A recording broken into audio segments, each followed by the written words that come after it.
حضرت سیدنا زید بن اسلم رضی اللہ تعالیٰ عنہ فرماتے ہیں، میرے والد نے بتایا کہ ایک مرتبہ حضرت سیدنا عمر بن خطاب رضی اللہ تعالیٰ عنہ لوگوں کے درمیان جلوہ فرما تھے کہ اچانک ہمارے قریب سے ایک شخص گزرا۔ حضرت سیدنا عمر بن خطاب رضی اللہ تعالیٰ عنہ نے جب ان باپ بیٹے کو دیکھا تو فرمایا، جتنی مشابہت ان دونوں میں پائی جا رہی ہے، میں نے آج تک ایسی مشابہت اور کسی میں نہیں دیکھی۔ یہ سن کر اس شخص نے عرض کیا، اے امیر المومنین، میرے اس بچے کا واقعہ بہت عجیب و غریب ہے۔ اس کی ماں کے فوت ہونے کے بعد اس کی ولادت ہوئی ہے۔ یہ سن کر آپ رضی اللہ تعالیٰ عنہ نے فرمایا، پورا واقعہ بیان کرو۔ وہ شخص عرض کرنے لگا، اے امیر المومنین، میں جہاد کے لیے جانے لگا تو اس کی والدہ حاملہ تھی۔ میں نے جاتے وقت دعا کی، اے اللہ تبارک و تعالیٰ، میری زوجہ کے پیٹ میں جو حمل ہے میں اسے تیرے حوالے کرتا ہوں، تو ہی اس کی حفاظت فرمانا۔ یہ دعا کر کے میں جہاد کے لیے روانہ ہو گیا۔ جب میں واپس آیا تو مجھے بتایا گیا کہ میری زوجہ کا انتقال ہو گیا ہے۔ مجھے بہت افسوس ہوا۔ ایک رات میں نے اپنے چچا زاد بھائی سے کہا، مجھے میری بیوی کی قبر پر لے چلو۔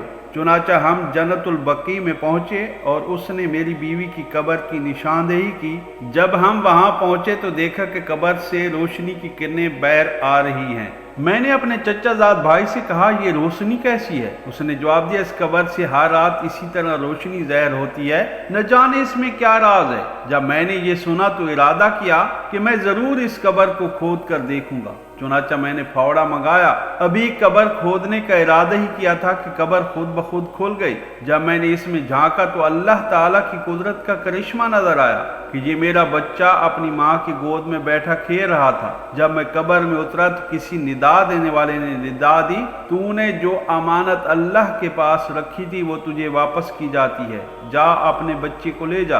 اگر تو اس کی ماں کو بھی اللہ کے سپرد کر دیتا تو اسے بھی صحیح سلامت پاتا۔ بس میں نے اپنے بچے کو اٹھایا اور قبر سے باہر نکالا۔ جیسے ہی میں قبر سے باہر نکلا، قبر پہلے کی طرح دوبارہ بند ہو گئی۔ تو عزیز دوستو، دیکھا آپ نے صحابی رسول صلی اللہ علیہ وآلہ وسلم نے اپنا بیٹا اللہ کے سپرد کیا تو اللہ تبارک و تعالیٰ نے اسے قبر میں بھی زندہ رکھا۔ تو اے اللہ، ہم بھی اپنا ایمان تیرے سپرد کرتے ہیں، تو ہمارے ایمان کی حفاظت فرمانا اور ہمارا خاتمہ بالخیر فرمانا۔ نیک تمناؤں کے ساتھ مجھے اجازت، اللہ حافظ۔